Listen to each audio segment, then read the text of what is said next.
GCash user ka ba at wala ka pang Visa GCash card? Halika, samahan mo ako for today's videos dahil tuturuan kita kung paano kumuha ng GCash card. Bago tayo magsimula, punta muna tayo sa maikli nating intro. Pasok!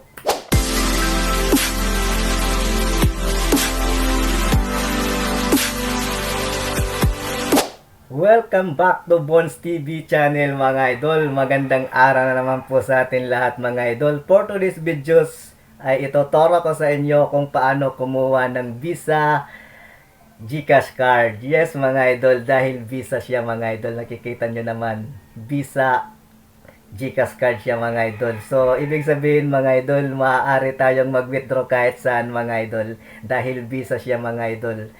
So, ang kagandahan dito mga idol ay mapapadali yung mga transaksyon natin dito sa GCash card na to mga idol. Kung sakaling pupunta tayo sa mga mall, grocery at walang available na GCash doon ay pwede tayong mag-withdraw mga idol gamit lang ng GCash card na to mga idol. Kung may ATM sa ATM machine sa loob ng mga mall na pupuntahan natin ay makakapag-withdraw tayo mga idol gamit lang yung GCash card na to mga idol. 'Di ba? Napakaganda. At ang kagandahan dito mga idol ay kung mawalan ka ng access sa account mo mga idol ay maaari mong i-withdraw ang balance mo gamit lang yung GCash card na to mga idol. So ano pang hinihintay mo? Kung GCash user ka, simulan mo nang mag-request ng card mga idol.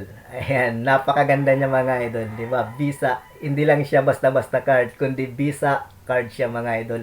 Ibig sabihin kahit saan pwede tayo mag-withdraw gamit lang yung GCash card na to mga idol. So ulitin ko mga idol, dapat may laman yung GCash account ninyo na 250 pesos mga idol dahil kailangan natin magbayad sa pag-request ng GCash card na to mga idol. So, bago tayo magsimula mga idol sa tutorial natin for today, kung bago ka pa lang dito sa channel ko, wag po nating kalimutan na i-hit muna ang like at pakihit na rin ang subscribe button at pakihit na rin ang notification bell para maging updated ka pa sa mga susunod pa nating gagawing videos mga idol. So, wag na natin to patagalin. Kung tapos nyo nang gawin yan mga idol, ay pumunta na tayo sa tutorial natin for today. Pasok! Unang gawin natin mga idol ay mag-login lang sa GCash account natin.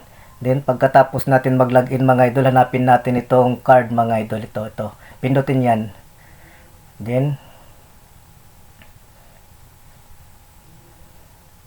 pagkatapos mga idol ay pindutin itong order card mga idol. Then, pindutin itong send me a card mga idol. Pakipindot niyang send me a card. Then, next mga idol, pindutin natin yung next. Then, dito mga idol ay pipild up tayo mga idol. Dito sa recipient name mga idol ay ilagay lang natin yung pangalan natin sa GCash account. Pagkatapos mga idol dito sa mobile number ay ilagay lang natin dito yung GCash number natin mga idol.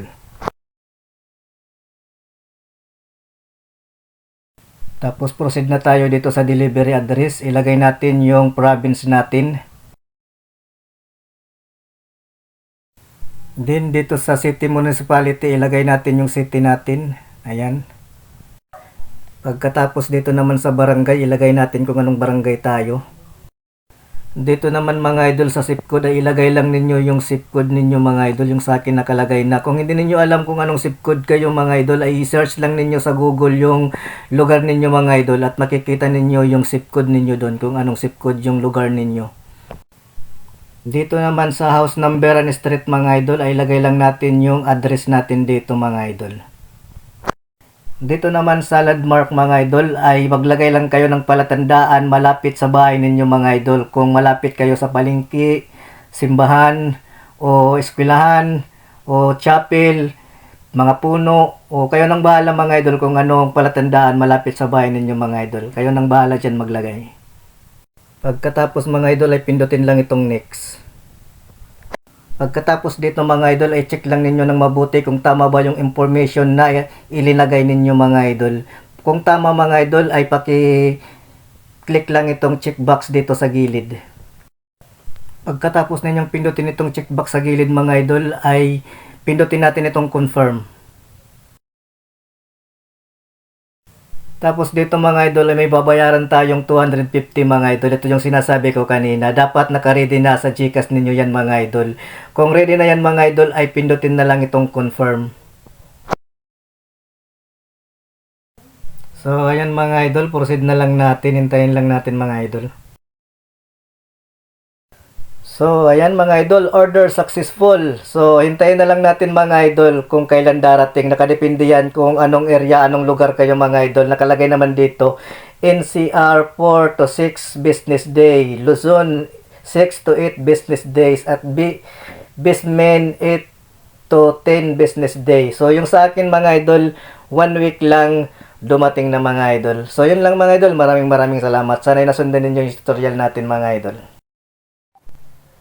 Sana'y nasundan ninyo mga idol yung tutorial natin for today kung paano kumuha o mag-request ng Visa GCash card mga idol. At kung dumating na yung GCash card ninyo mga idol ay i-link ninyo agad ito sa GCash account ninyo mga idol. Yes mga idol, kailangan natin yun i-link sa GCash account natin at lagyan natin ng 6-digit PIN code para maging secure yung GCash account natin at para magamit natin to mga idol. Dapat ma-link muna ito sa GCash account natin. So kung hindi pa ninyo alam kung paano mag-link ng GCash card mga idol ay ilalagay ko lang dito sa baba ng description natin. Puntahan nyo na lang mga idol dahil nagawan ko na yon ng videos mga idol. Yon ang inuna ko. So ilalagay ko lang dito sa description natin sa baba mga idol yung title nun, how to link o paano i-link yung GCash card sa GCash account natin. So nasa description ilalagay ko na lang mga idol. Puntahan nyo na lang at panoorin ninyo mga idol at nang matutunan ninyo kung paano i-link yung GCash card ninyo mga idol. So bago tayo magtapos sa videos natin for today mga idol, ulitin ko kung bago ka pa lang dito sa channel ko, wag po natin kalimutan na i-hit muna ang like at pakihit na rin ang subscribe button at pakihit na rin ang notification bell para sa mga susunod pa nating gagawin videos mga idol. So yun lang mga idol, maraming salamat. Peace out.